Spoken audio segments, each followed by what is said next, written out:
Welcome to First in Fiction, your first stop for learning to write fantastic fiction. I'm your host, Aaron Gansky, author of The Bargain, the Hand of Adonai series, Who is Harrison Sawyer, First in Fiction, Right to Be Here, a lot of books. And I'm your co-host, Alton Gansky, and I'm the author of about 50 books. So let me start with the beginning. By My Hands, Through My Eyes, Terminal Justice. Oh, never mind. Are we going to go chronologically? We're going to go chronologically, or are we going to go by publication date? Are we doing, all right. Molly? Why you started all yours? I thought I'd give it a shot. I'm Molly Jo Riley. I'm the producer of the podcast, and I cook food. I am the curator of the Unemployment Cookbook and the soon-to-be final first draft finished mystery location novel, NOLA. And we are all eagerly awaiting that. So, yes.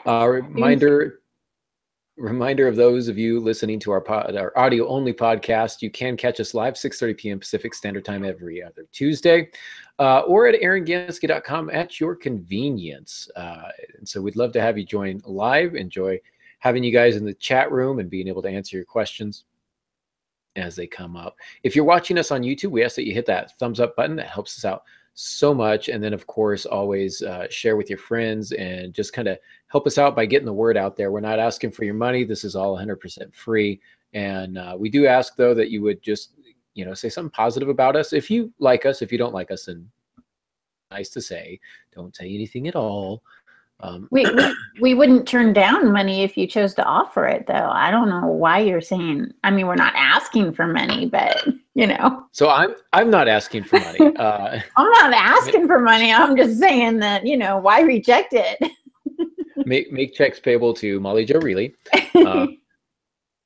So there is that. And if you are joining us in the chat room, we do have convenient little buttons for you to hit that will share the link so that your friends can join us as well. So great to be here tonight. Should we just jump into Ask the Author? Do we have any news that I'm forgetting? Any news?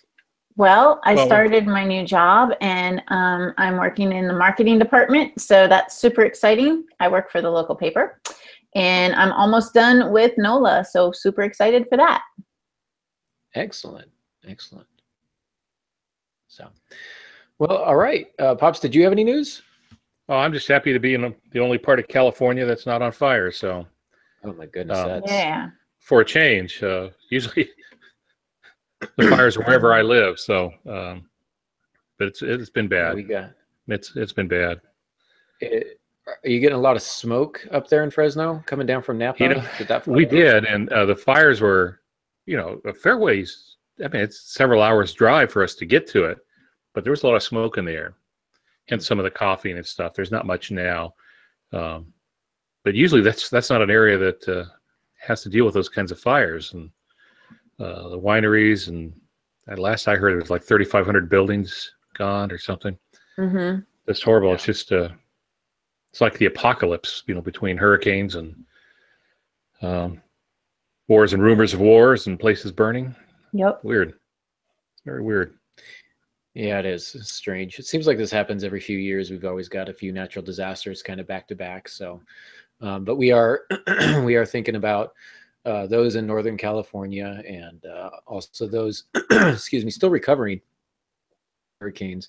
I am recovering myself a little bit from the cold. So if you hear me clearing my throat, I apologize. But I'll try and mute the mic whenever possible. But there's that for us. Well, Sophia Hansen is in the chat room, which is nice because we're answering her question tonight that she sent in some time ago, I believe, almost 2 weeks ago. I think she may have sent this after our last podcast. And she says, hey, guys, I've really enjoyed learning from you, and I love the podcast, which is really nice. Thank you for that. Yeah. Mm-hmm. Here's her question. She says, if most of the story is being told through the protagonist's point of view, should I stay consistent? I struggle with figuring out how to get out info that the main character wouldn't know, but don't know if the second draft should be potentially doubling the story content with, meanwhile, back at the ranch, or other types of point of views. I did introduce a different point of view early on, but that only lasted for one chapter. Right now, I'm just trying to finish. I'm a bit of a slacker, or sorry, a bit of a stickler. She is not a slacker. No, man. Sophia, you are definitely not a slacker. Apparently, Aaron was doing- is, so we'll Yeah, have a conversation later. But Yeah, Sophia, let me give you an I was address to mail a complaint to. Make it out to Aaron doing so well. Gansky. When you've got your font size so small, I guess I am getting old too. But she's a bit of a stickler, I'll say, for consistency. So I figure the reader should only know what the main character knows without using God perspective or mind reading. I agree with that. She also says, who knows, maybe the first draft will be done by our next podcast. So it's our next podcast. Sophia, is your first draft done? I'll wait for the answer. She is in the chat room. She doesn't say if it's done, but she said for participant news, she's entered her work in progress into 2 contests. She made the finals in 1. Excellent. Nice. And Very she's excellent. leaving a bunch of ellipses in the chat room. That's my girl who loves ellipses. Yeah. Thank you, Sophia. You know what? I'm going to go ahead and answer your question anyway, Sophia, because I'm a really good guy. And as anti-ellipses as I am, I'll still answer. So the answer is yes. All right. I guess I should go into more detail here. I love this question. The short answer simply is yes, you have to remain consistent. That's non-negotiable. You establish your POV early on. It's usually in the first chapter or 2. And you have to be consistent with that. Now, that doesn't mean if you start in, say, third person close, that you're locked into that particular protagonist's point of view. And who is Harrison Sawyer? I'm just using my novels as an example because they're the first thing to come to mind. I'm most familiar with them. But in Who is Harrison Sawyer, I kind of bounce back and forth between the perspective of Marshall Sawyer, his daughter-in-law, and then also Victor Green, who is the antagonist, if you will. In doing so, I some of that quote unquote meanwhile back at the ranch, you're able to see what the bad guy is up to, and that puts it kind of firmly into the suspense genre. If you're just writing a straight mystery, and it really depends on the genre and the expectations for that, but if you're writing a mystery, limiting your point of view is a very common strategy to keep the mystery alive, because then the reader only knows what the character knows. And so you want to limit your point of view. But if you're doing something a little more sprawling, like let's say a fantasy novel, like we're going to talk about today, the expectation is almost that you have multiple perspectives, multiple points of view. The thing that concerns me about your question is that you have one chapter in somebody else's point of view. If I would highly recommend cutting that chapter or adding a couple more in so that that point of view kind of runs throughout. And it doesn't have to be every other chapter. It could be every 2 chapters, every 3 chapters, something like that. But if you have one chapter and one perspective and you never come back to it, it feels really awkward and clunky. I know one way that people are able to do that is they'll start with it and they'll just call it a prologue. And readers understand that the prologue may not necessarily be from the perspective of the protagonist. In the Hand of Adonai series, I have 2 different points of view. It's kind of an ancient story that's told through the perspective of a particular character, and then the other is a more contemporary storyline from the fantasy world, from the antagonist perspective. But the only time you see his perspective is in those prologues, and it happens before each book. So there's a couple different ways to handle that. I've even done multiple chapters in multiple first-person perspectives. So each chapter is still written in first person, but it's from the point of view of a different character. It's not the story. It's not the most traditional way to write a story. It has been done before. I'm not the first to do it. Obviously, Toni Morrison did it to great effect in several of her novels. And so it's a method that's not uncommon, but it is another strategy that you can consider. Just writing in first person does not limit you to writing from first person perspective simply from the protagonist's point of view. I've spoken for a very long time on that question. Pops, you're typically a lot more efficient in your answers, so why don't you try and wrap that up? Yeah, I largely agree with Aaron, which is quite a shocker for both of us. For all of us.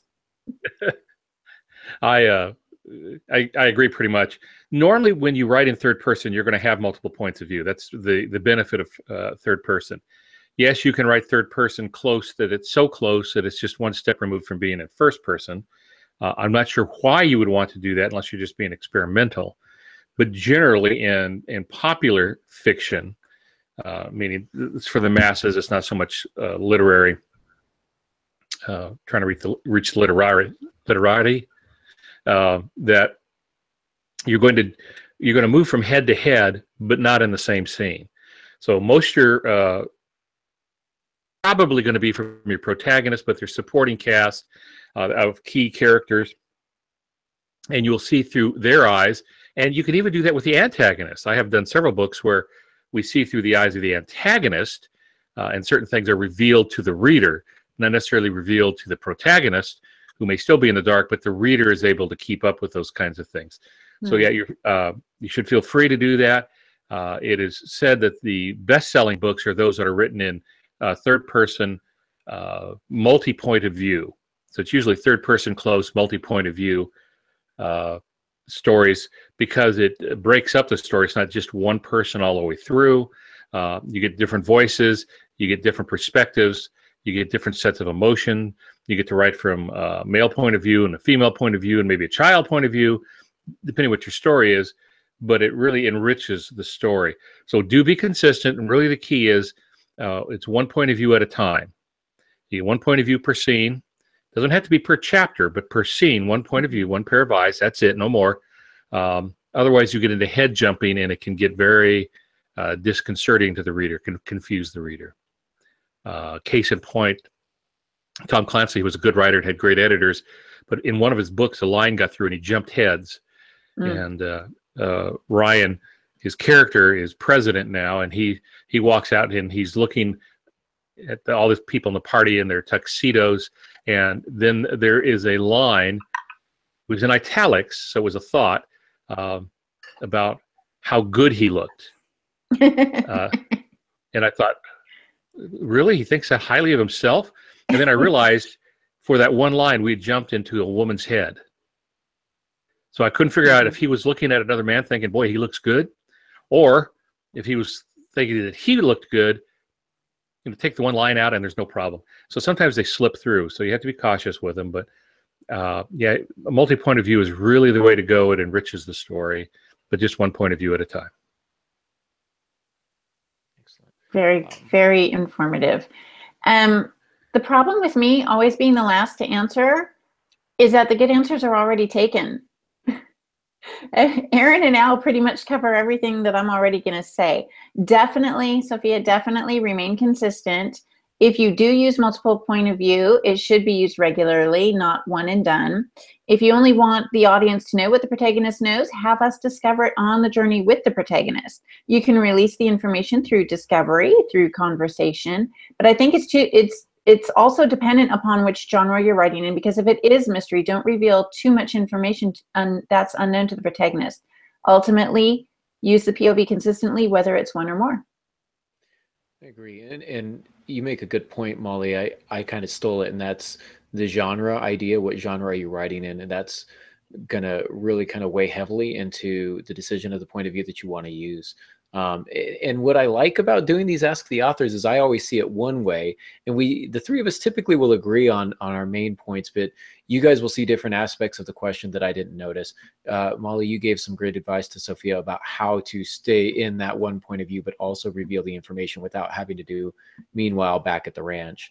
And I think that was one of her questions as well, and I didn't quite get to it. So good reading of the question there, and hopefully that is a satisfactory answer for Sophia, whose name means Sophia is Greek for means wisdom. It's the Greek word for wisdom. Go, Sophia. She was very wise to ask the question. Oh, well, enough cracking wise. We should probably get to it. Oh my goodness. Pops. All righty. Well, we're going to be doing something different over the next few weeks, next few podcasts, I should say. We're going to try to zero in a little bit on particular genres and look at what makes them tick, what goes into them, what is it that the fans love about them, what do fans expect to see in novels of particular kind. You know, a romance reader will expect certain things in a novel, which is vastly different than somebody who's reading, a really rough and tumble horror story. So we're going to look at some of those. We'll talk about some of the rules that are particular to certain genres and whether or not you should break some of them, again, depending on the genre. Now, as we get underway here, and what we're going to do is I'm going to sort of interview Aaron on this because fantasy has been his life. Well, let me rephrase. Fantasy is what he has written. I've lived a fantasy life. That's true. That is true. I said that wrong. You Voice guys are self-editing so here. funny. But because he has written in the fantasy genre, he's going to be a little more up to date on these things than I am. But when we talk about genre, we want to be clear about one thing: is genre is a very fluid term. It shifts quite a bit, and in contemporary writing now, most books are a combination of genres. So you can have a romance book, you can have a suspense book, and you can have a romantic suspense. You can have a suspense book that's high in mystery. You can have a Western sci-fi. They've even done movies like that take place in the Old West. So you can usually blend them, but what we're going to try to do is focus on one element of that. Just understand that some of these things are going to be blended in the real world. So and this has been one of my favorite books. Going to be horrible, but it had to do with Amish vampires from space. And and I thought it was one of the dumbest ideas I've ever heard. It was a well-written book, really pulled it off, a lot of heart in it, but it's two very different genres, one Amish fiction and then horror fiction, and blended it with a third one in space on another planet. You think, well, that'll never work. Well, it did work. It worked for several books, as a matter of fact. So you can get those things to dovetail from time to time. So we also want to make this very clear is we're not pretending that we are necessarily experts in every genre. That isn't the case. Next week, we're going to talk about romance, and I know nothing about romance. There are people who will testify to that. Says. Yeah, that's what your mom always said. I said, but over his head. So I don't read romance and I don't write in romance. I may have romantic scenes, but that's about it for me. So we don't pretend to be experts in every one of these, but we do have enough working knowledge of the genres to be able to make some comments and do a little guidance. So feel free to disagree with Aaron and as much as you want, or I should say feel free to disagree with us. But this is what we have found to be true. And so we're going to turn to Aaron here, who's going to teach us some of the ins and the outs of writing fantasy. And I'm always big on defining terms for our listeners. So, Aaron, how do we define fantasy? Well, by the way of definition for our purposes, fantasy is really a particular subgenre of a larger genre called speculative fiction. And this, technically requires that authors or readers speculate about particular things.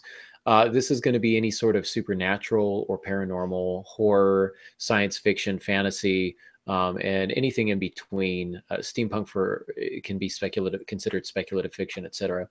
But in terms of fantasy, really what we're looking at are stories that deal with some sort of magic system, not always, but usually, or some sort of fantastic setting.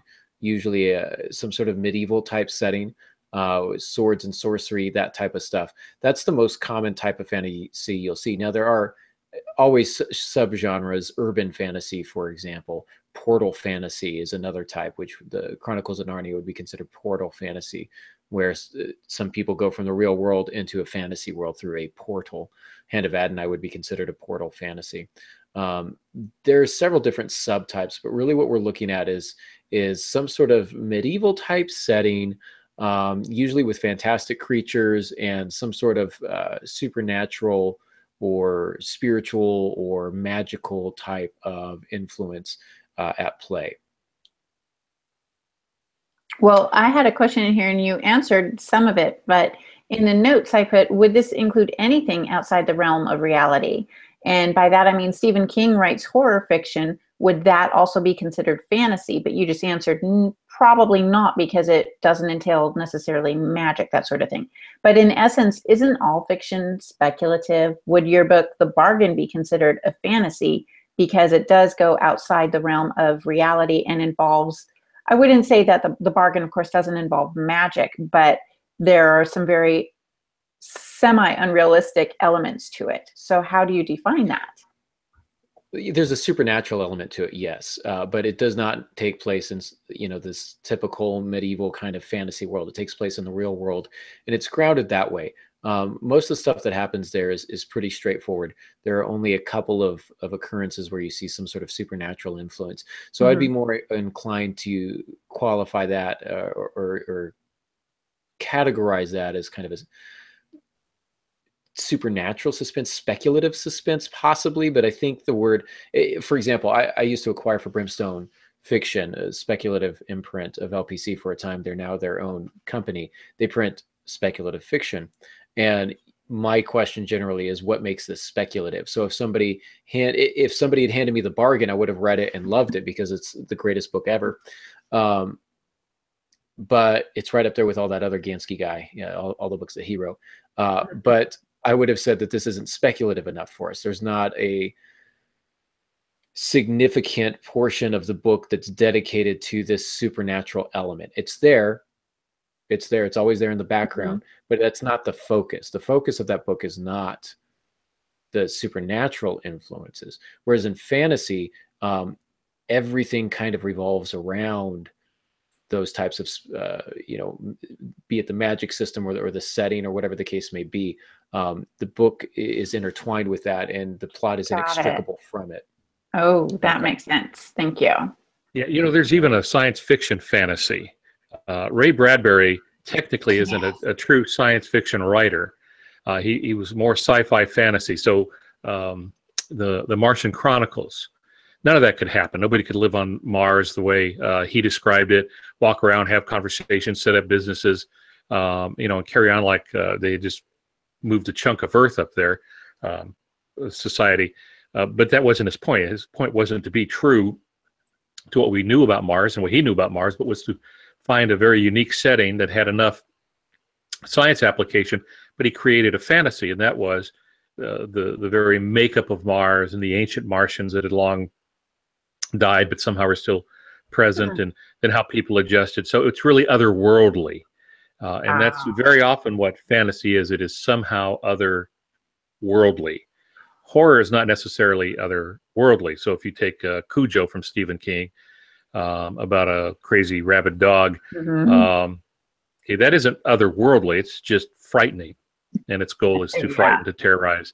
Fantasy isn't always about frightening or terrorizing. It might have elements like that. You got a dragon and a hobbit who's, pretty mean. So, the Hobbit series, he's pretty mean.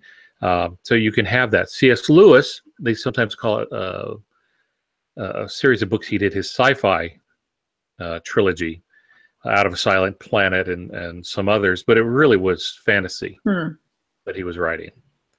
So there's really variations of it. So you go from drama, and then you can go into romance or horror or suspense or mystery, and so you just keep subdividing. But fantasy normally, I think, Aaron, correct me if I'm wrong, has some otherworldly aspect to it. Not just going to another planet, but there's a whole system of beings and stuff, which I think you're going to be telling us about in a bit anyway. Does that seem right? Right. Yeah, it does. And that begs the question, what's the difference between science fiction and fantasy? And I know that's something that Dave was kind of asking. He's mentioned something about Star Wars being more of a fantasy than a sci-fi. And I would actually agree with that. I would say it's kind of both. The way I'd like to explain it is that in science fiction, the magic wand has batteries. So there's well still an element. Thank you. I thought that was pretty clever myself. Pat myself on the back when I came up with that one. Well, I plan to steal it, so. All right, excellent. So I know it's good if it can pass the Pops test. If Pops is plagiarizing, then I know I'm on to something. But yeah, the magic wand has batteries in a sci-fi.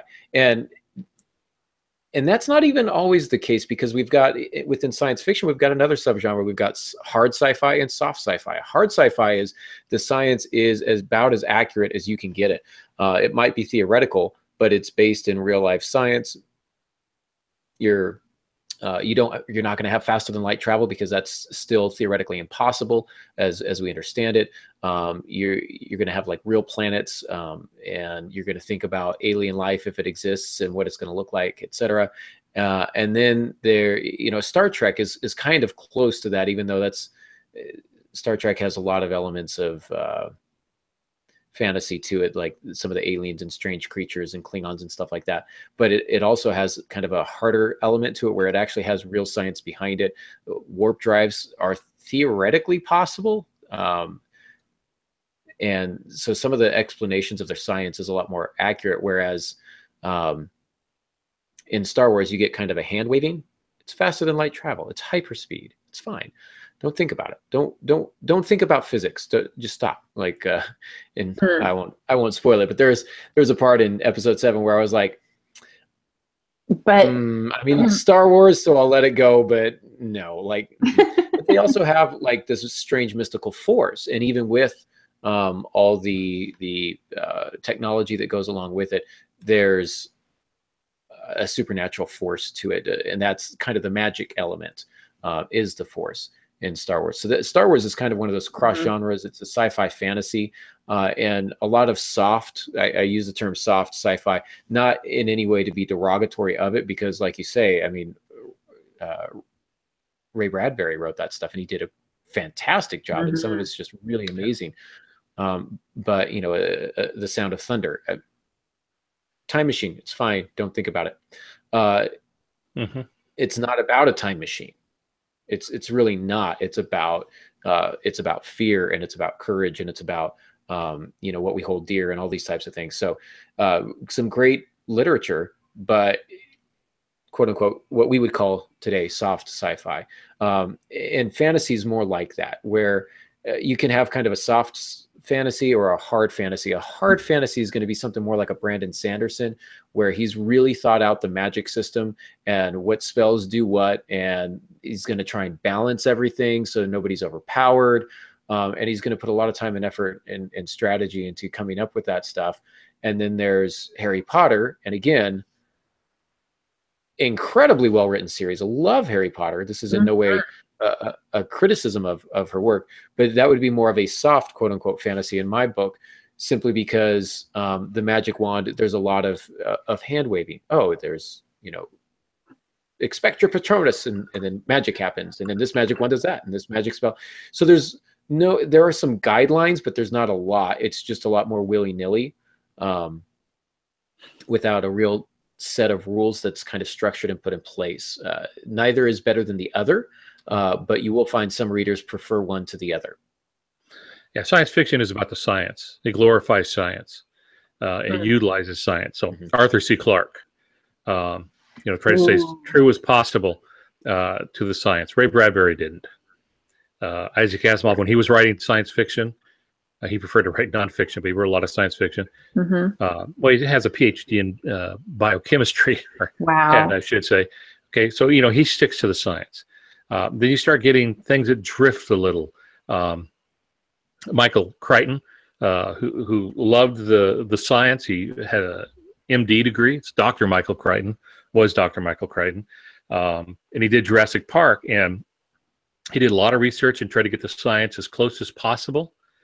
And in one, so I'm interviewed about this, or he actually was doing a special, and he said if you follow in the movie or in the book how the DNA is taken from an insect that was caught in amber, and from that it was added with frog DNA, and then and then we put it into an artificial egg, and then he says you'll notice we never talk about how you create an artificial egg because nobody could figure that out. So that's my favorite line. Yeah, this is my favorite line. He said, so I did what every good writer does. I just skipped it and went on. So all the stuff you see in there where he's talking about climate change in one of his books or some of the others, he sticks to the science as much as he can. And if he can't, he just sort of skips over it. But he doesn't create a fantasy solution to it. Fantasy is about those magical powers. And so the emphasis is different. And so it really depends what you like. Indeed. Absolutely. So, well, Aaron, that leads me on to this this next thing. all readers have a certain expectations for genre. If you're going to read a Western, there's certain things you want in there for it to be a good Western. What is it in fantasy that they look for? Really, fantasy readers, you'll find, are a patient lot for the most part. They like sprawling epic fantasies. They like a lot of characters. But what they really, really love is setting. They love new places. They love exploring new and interesting and unique worlds. So for fantasy, you're going to spend a lot of time world building. We've talked about it before. In the show notes, I've got a link here that you can. We've done several notes on several casts on. But you're in for a long haul with fantasy. You're going to have to develop the history of the world. You probably want a timeline. You're going to have to think about political influences, the flora and the fauna, the various species that populate the world. Fantasy readers really want to be transported to a different place. When I first started the Hand of Adonai series, I was going to be the rebel, and I was going to write a fantasy that didn't conform to all the fantasy tropes. But the more I became familiar with all the fantasy tropes and the more I read fantasy, the more I realized the allure of them, the attraction to these particular things, specifically setting and detail, is so rich. I didn't want to talk about politics in the Hand of Adonai series because I always found that boring in the books that I read. And then I read, the Game of Thrones series, which is all political, and it blew my mind. And I thought, this is amazing. So it's possible to write about medieval politics and have it be absolutely consuming. And so even though I wanted to resist these fantasy tropes, I found myself buying more into them and appreciating them. So fantasy readers very much really like setting and detail, which means you're going to have to give us imagery is key. It's hard to be a minimalist and write fantasy. Ernest Hemingway didn't write a lot of fantasy. I don't imagine he read a lot of fantasy. F. Scott Fitzgerald would be a lot more apt to write a fantasy because he focused on details and lots of images and descriptions. You're going to have to think about all sorts of things, specifically the external world, the physical makeup of the world. What does this planet, if it's a planet, look like? Or if it's just a portal fantasy, you end up in Narnia, what does it look like? Think about landscapes, think about geography, think about towns, cities, think about how many people are there. You can think about their economy, their politics. Think about internal places. What do their buildings look like? Their architecture. How does it vary from town to town? I liked to cheat and play Skyrim a lot.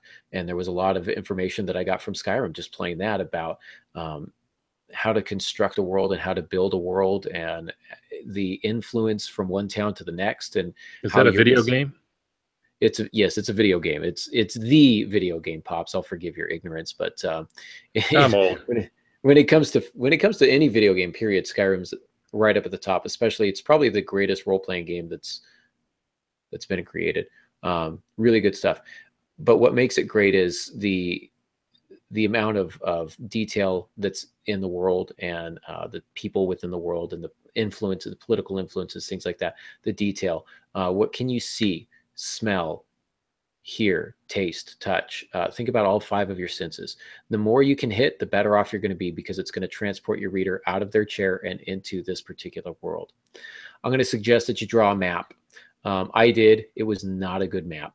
Then I found people who are much more talented than am I, and they did better maps for me, and I was super happy.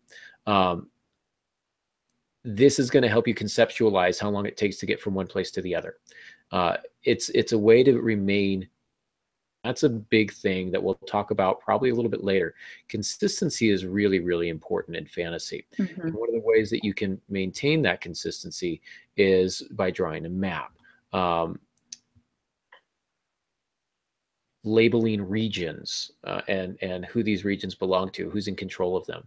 Think about the people that live here and where they live. Where do the elves live? Where do the dwarves live? Do you need elves and dwarves in all of them? No, but it's nice if you have them. How about star-bellied sneeches? Whatever it is, I don't care if it's an orc or a Horton. If there's some sort of fantasy type of a species, I want to know what that species is and how they work, and what social influences they have, all those types of things, what kind of conflict they have with some of the other species, and just really kind of get into that. Roll up your sleeves. Think about economics. What do they use for money? Is it gold, silver, iron? Is it teeth? Is it bones? You can be as dark as you want or as whimsical as you want, and maybe it's the fluff of the pollen of the flitterbilly tree. I don't know what it is, but anything that's going to have some sort of value to these people. Think about holidays. I love celebrations. How do they celebrate particular things? We tend not to think about those things, but it's really important to spend a lot of time to really develop these ideas so that you can be consistent throughout, and you can create a world that is rich and fulfilling and completely immersive. Wow. Oh, did I have a comment there? Yes, you have a comment there, Molly. Sorry, I was looking in the chat room. A lot of conversations. Well, with so much to think, to create and track, it sounds as if writing fantasy would take much longer than other genres. So have you noticed a more involved time commitment when writing your fantasy books? Well, considering The Hand of Adon, I started as one novel and then became 3 novels and then became 4 novels, and now might possibly be 4 novels and a novella. Yay! Or it might be 4 novels and 2 novellas. Just go the way of the Sackets and write individual segues and just make it last forever. It's been a process. It's been a journey. It's been an enjoyable journey, and I feel like I'm a lot better now writing fantasy than I was when I first started. And that's not to say that the first books were bad. I've just learned a lot along the way. So I would say probably, but not always, because if you're writing a very well-researched novel, that research is going to take you just as long as the creation of a fictional world. So it doesn't necessarily have to be longer, but a lot of times it is, just because it depends on how thorough you want to be. How thorough of a story, how detailed of a story do you want to tell? You don't have to have the sprawling 850-page epic fantasy novel. The Wheel of Time series was 14 books. It was 13 or 14 books, and the shortest one was like 998 pages. You don't have to do that. But when you do, then yeah, obviously it's going to take longer to write a 1,000-page novel than it's going to take to write a 350-page novel. Okay. Okay, so it sounds like with all these different communities and people and critters and stuff going on, it sounds like like Tolkien would be a good example of this, to some extent. C.S. Lewis and some of his fantasy ones that he did. What about contemporary examples? Who might our listeners turn to get a good example of a contemporary writer doing fantasy? Oh, you've got Tolkien, and he really set the standard. The genre was so heavily influenced by him, elves and dwarves in every novel, just about, that it's hard to escape that, and it's hard to find novels that do elves and dwarves differently. Everybody is either trying to be Tolkien or trying to set themselves apart from Tolkien, it seems. C.S. Lewis, you could kind of argue the same thing. The contemporary examples, though, and that's not to say that there are no good contemporary examples. There are several. The easiest example is the Game of Thrones series. And again, content warning for our listeners. It's very detailed in a lot of ways, and I'm sure you've heard of how detailed it is by now. But what George R.R. Martin did that I really appreciated is that it's a fantasy world, but he doesn't have elves and dwarves running around. He does have some supernatural type creatures, the White Walkers, for instance. There are dragons. Spoiler alert. But he does so much of this with just people. And yes, there's actual magic and sorcerers and things like that, but they are so far down the pecking order in terms of their power and responsibility. They can't even hold a candle, proverbially, a magic candle, to the power that's wielded by everyone else. And so that game of politics is really fascinating to see. The world that he creates is fascinating and very immersive, and that's why the show has really caught on, because it's just really well done, quite honestly. And there is a lot of content in there, so use your discretion. not for the kids. I would say that. Another contemporary example is the Wheel of Time series, which I mentioned earlier. It's by Robert Jordan. I think he did the first 11 books, and then he passed away. And he handed it over, rather his wife handed the series over to Brandon Sanderson, who finished it for him. And I thought he did a really incredible job. And you want to talk about filling some big shoes. He was wildly popular. And again, at that point, he has 11,000 pages of novels that he has to go back and reread, and not to count all the notes, not counting all the notes that Brandon Sanderson had to read to catch up with where Robert Jordan wanted the series to end up. And so that's been the contemporary example that I can think of. There's several others. Brandon Sanderson himself, his own original works, I've found very, very interesting. And he's always pressing the boundaries of what fantasy can be and thinking about it in different ways. And he's kind of a hard fantasy type writer, in which he does have magic systems and everything's well thought out and balanced, so that he can tell a really well done story. And so most works by Brandon Sanderson are contemporary examples of fantasy. I'm trying to remember an author's name, and I've just drawn a blank. He wrote a nonfiction book for writers called Sometimes the Magic Works. He was a lawyer turned Terry Brooks. Thank you. Terry Brooks was a lawyer turned writer, and he chose fantasy. And he's been doing that. So there's another one, Terry Brooks. Thanks for filling in my shortcomings there, Aaron. Well, if I didn't, Tess would have got it in public and on air. Okay. So it sounds like you really, and this is true really for just almost all fiction. I've done some suspense, supernatural suspense, and I've had to make maps, street maps, use photos, all kinds of different things to keep track of stuff. But I agree with you that fantasy probably takes it to the next level, where I might have, a book to keep things in. I sometimes feel like some of these fantasy writers have an encyclopedia's worth of books that they have to keep track of to keep those things together. So what should we be cautious about? If we're going to write a fantasy, I always like to know where the potholes are before I start something new. What should we be cautious about? Consistency. That's the first thing that comes to mind. You got to be consistent. I think the best way to do this is to do a story Bible. When I began the Hand of Adonai series, I'm a discovery writer. And so as I put in important details, I would add it to my story Bible. At some point, I had to sit down and go and work on my story Bible more before I could continue my story, to make sure that I was still being consistent. Because I would come up to a point and I would be like, okay, this person needs to be healed. This other person, they use some sort of healing aid. What did I use? I have to go back and search and find it. And okay, let's try and pull that in over here. Sometimes I just make up a new one because there was no blah, blah, blah handy. They use this instead. So, but you really want to be consistent, and that's rewarding for the readers. So I would say that story Bibles are really an important thing to keep in mind. Okay. As people know, I don't like to assume that everybody knows our terms, because we're always getting new viewers, new listeners.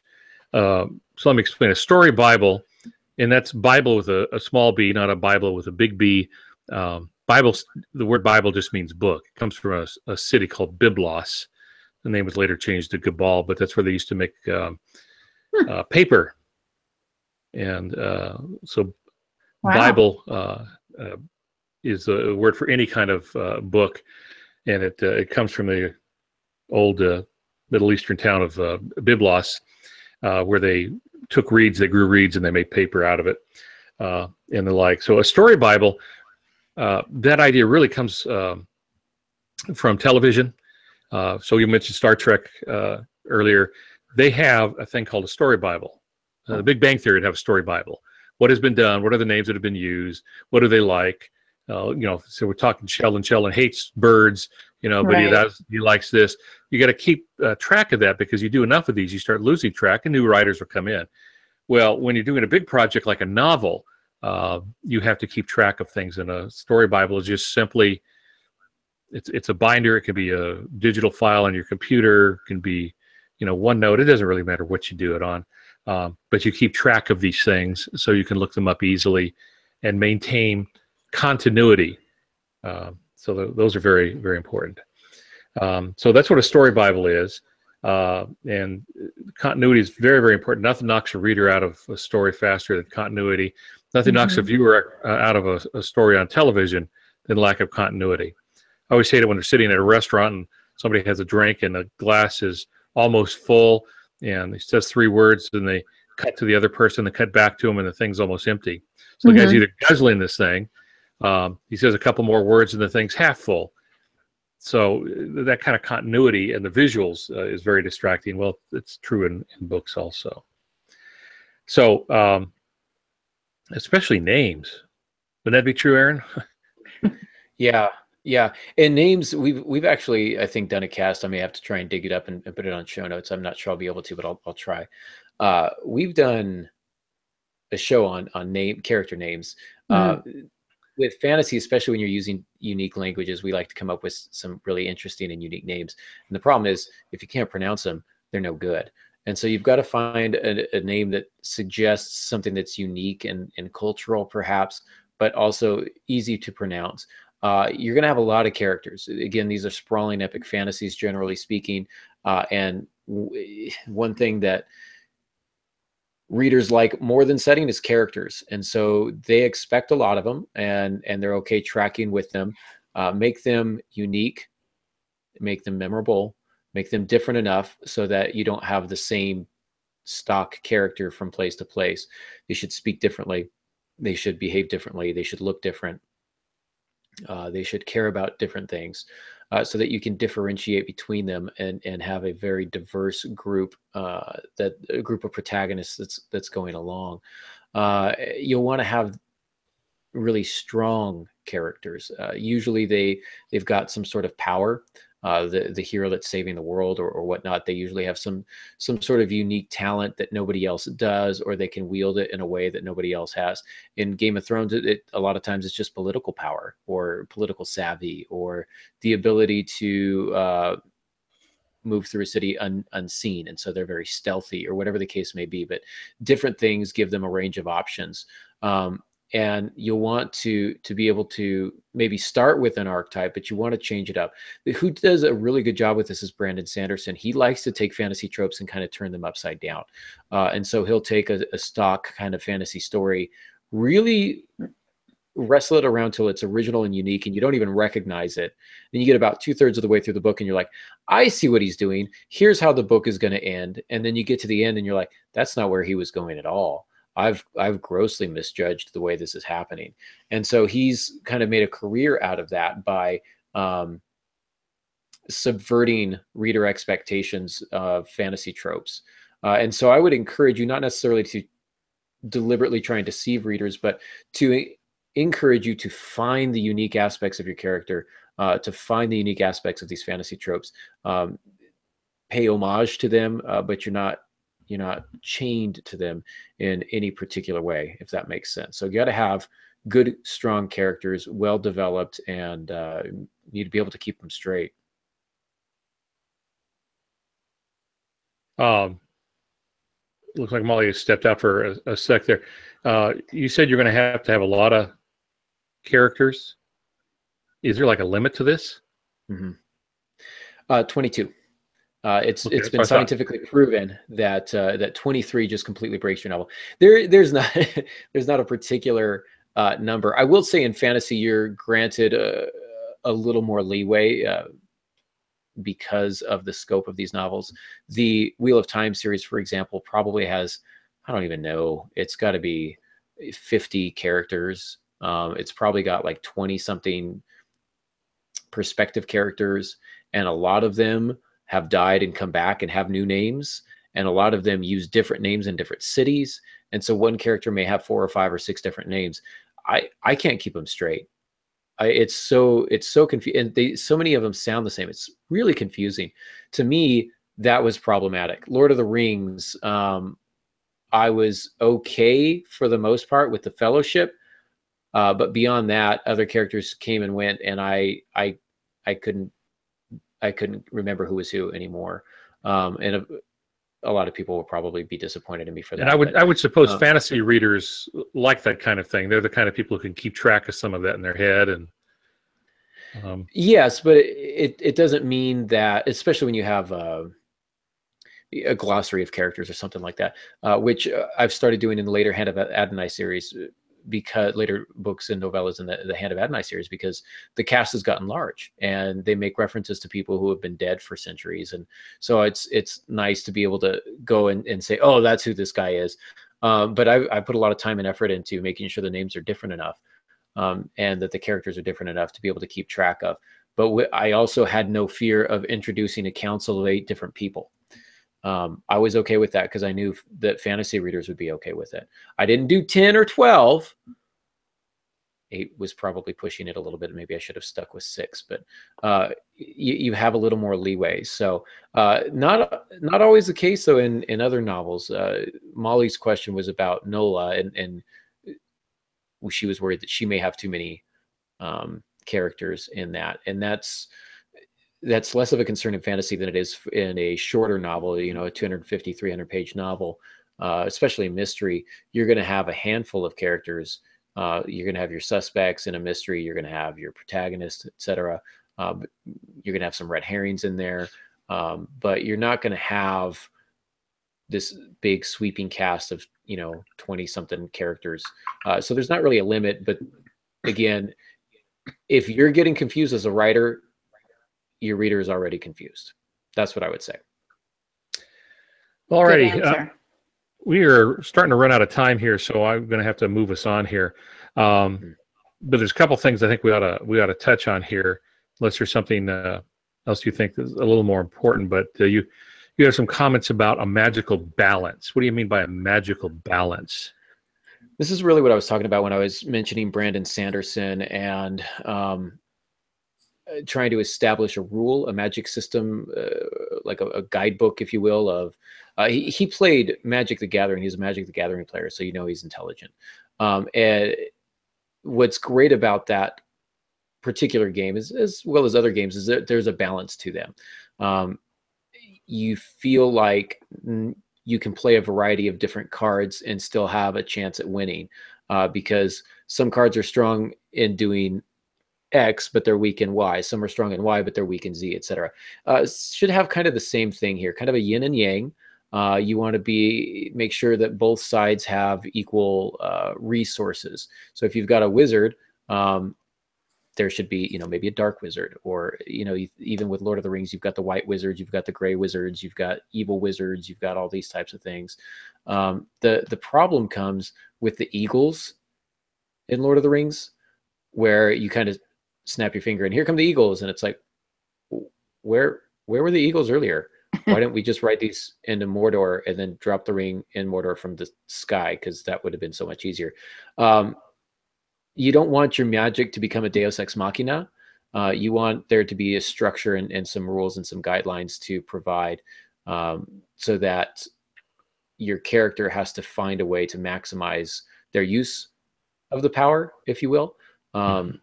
Luke has to use the Force. He has to put away his guidance thing and trust, and that's difficult for him. But he still has to shoot the thing. He still has to fly the plane. The Force isn't doing it for him. It's not like he can just snap his fingers and the Death Star blows up. He still had to take an active role in it. The Force just kind of helped him with it in the sense of how he used it. So that's what I mean by magical balance. Okay, and Deus Ex Machina, the machine of the gods. Mm-hmm. That's where God intervenes, and like an old Greek drama, and solves the problem, or empowers somebody to solve the problem, and it's considered very bad writing these days. What about dialogue as world building? Yeah, I think dialogue is a really good opportunity to establish more of the world, and you can give certain characters a regional dialect if you want, or you can the words that they use. The example that I like to use is trying to maximize world building through dialogue by using proper nouns. That's a big one for me. So for example, at one point my dwarf character in Hand of Adonai says something about Delosif, which is contextually the dwarven word for heaven.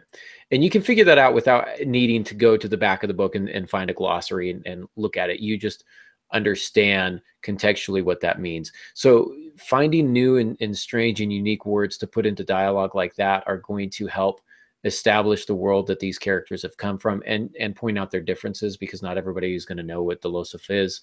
And so they're going to have to, they might ask about that. And here's a opportunity for a conversation that's going to deepen the reader's understanding of the world. And so that's one of the things. I love Thor in Avengers when he says, "You're all arguing like a bunch of bilge snipes." It's like, right. What? Well, bilge snipes, like that's, I don't know what it is, but I get the reference here. And then of course he goes on to explain it. Nasty creatures. It becomes a comedic moment, but it also helps to establish Thor's world, the world that Thor comes from. So that's what I would mention for dialogue as world building. Well, Aaron, I know we rushed this a little bit at the end. Anything special you want to add as we wind up? I don't think there's anything more that I can add in the time that we have, but some of our additional notes, they'll be in the show notes. That'll hopefully be up tomorrow morning at some point, maybe as late as tomorrow afternoon. We'll have to see my schedule. And those notes are on your website, aarongansky.com. Yeah, you got it. And so those will be up tomorrow if you want some more information on some of this stuff. I wanted to mention this earlier, but a couple of times we've referenced previous shows. If they want to see a previous show, they get the show notes, and there's a link to it in the show notes. Mm-hmm. Mm-hmm. Yes, there should be a link to the ones that we've mentioned on the show tonight. Yeah. Yeah. All righty. Well, that's about all the time we're going to have for today. We're going to see, first of all, do we have any questions from the chat room? We do. We have a few. Lawrence is in the chat room, and he asks, with sword and sorcery, where would that line be that pulls it from general fantasy and into sword and sorcery? Is 75 to 25 for mundane fantasy, for example, or is there no real ratio or hard rule in everyone's opinion? If there is a ratio, I'm not aware of it. For me, sword and sorcery is the default fantasy genre. It's, Narnia, it's Lord of the Rings, it's the strange and fantastic world with a supernatural magical type of element. So I don't think that there is a real ratio. For me, sword and sorcery has always been what I conceptualize when I think of fantasy. Sometimes we try to get too formulaic with things and try to figure out what percentage of things of one genre mixed with another genre do we need. It's whatever serves the story. Every story is going to be different, so the demands of that story are going to be different. And so that's the thing we're going to keep together. Keep in mind, anyways, this idea that every story is different. Serve the story. That way you serve the reader. What else do we have, Molly? Vin is in the chat room and says he's always wondered about low fantasy and what some example of it are. I've never heard of low fantasy, so I do not know. Okay, that's the fantasy that's on the bottom shelf of the books, the bottom bookshelf. Yeah. The author's last name starts with Z. Low fantasy, what he's referring to here is there's a difference between high fantasy and low fantasy. So high fantasy is going to be I got that high fantasy part. is going to be your kind of your sprawling epic Lord of the Rings type of tales, your Wheel of Time, those types of things that are considered high fantasy because they're very much into the kind of the sword and sorcery, the magical element, the sprawling casts and politics and worlds and things of that nature. Whereas low fantasy, Vin, I could be 100% wrong on this, and I apologize. So this would be a great question, I think, for Brendan Sanderson over on Writing Excuses. They'd probably be able to really do a good job explaining it. And I'm sure they have. You might be able to search their website, writingexcuses.com, for a good answer to this question. But off the top of my head, low fantasy is going to be more of your standalone type of novels, maybe your urban fantasy, maybe kind of a Maze Runner, which is kind of a sci-fi dystopian fantasy. That one's weird. Maybe that's a bad example, but just kind of your more rudimentary, not sprawling. I tend to think of it as the shorter fantasy books, if that makes sense. So hopefully, Vin, that helps out. I don't know if Dave, I know you're in the chat room. I don't know if you've got a good answer from an agent's perspective of the difference between high fantasy and low fantasy. All right. Okay. Sophia asks, how important is the suspense aspect in fantasy, and must you involve twists in the plot? In terms of the tropes, some readers really like the twists. Others like something that's a little more straightforward. I don't know that fantasy is really a genre that prescribes to one or the other. Brandon Sanderson's a prime example, as I've mentioned, of those types of writers who like to play with the tropes very consciously and kind of turn them on their heads sometimes. And so the ending feels like a quote unquote twist, but not always. Not all of his books do that. Some of them are a little more straightforward, and that's fine. Again, this to me goes exactly back to what Pop said: serve the story. If the twist is what is best for the story, then run with it. If you're just twisting for the sake of twisting, you might be trying to get a little too fancy for yourself. That's very good advice. And that is all the questions that we have. Except now I got Sophia Checkers singing the twist in my head. Right? Yeah. So Sophia Hansen says Twilight in the chat room. Maybe that's a great example of low fantasy. Was that a snide remark? Yeah, that would actually be paranormal. I would call that contemporary urban paranormal romance. That's a mouthful. Which you could probably still qualify as a type of fantasy, but it's a paranormal fantasy. So yeah, it is what it is, right? Okay. Go ahead, Aaron. I was just going to turn it back over to you. All right. Well, that is about. Thank you. Fast and Furious. Ooh, there's a lot of questions. Thank you guys so much for joining us. Vin, great to have you in the chat room. I think this is your first time here, so really pleased that you could join us and ask some good questions that stumped me. Thanks for making me look dumb. I appreciate that. Way to go, Vin. You think I'd be used to it by now, but there it is. So, yeah, thanks to everyone else, Sophia, Dave, and all of you that are in the chat room, those of you who wanted to be but couldn't be. This is fun. I enjoy hanging out with you guys. So we're going to be back in 2 weeks with special guest author. Well, she's not a guest author. She's an author, and she's our guest. But regardless, Cindy Sproles, author of Heart's Song, a rock and roll romance, because in 2 weeks we're talking about romance novels. And so we decided to bring somebody on who knows a little bit more about romance than we do. So that'll be great. That's again in 2 weeks, 6:30 p.m. Pacific Standard Time. If you're looking for us in the meantime, I'm at aarongansky.com. You can find Pops at altongansky.com. And you can find Molly at franklyMyDearMojo. That's still the website, right? You've updated it. It looks fancy, but the website's still the same. Yes. franklyMyDearMojo.com. So we thank you all for listening. And until next time, good writing.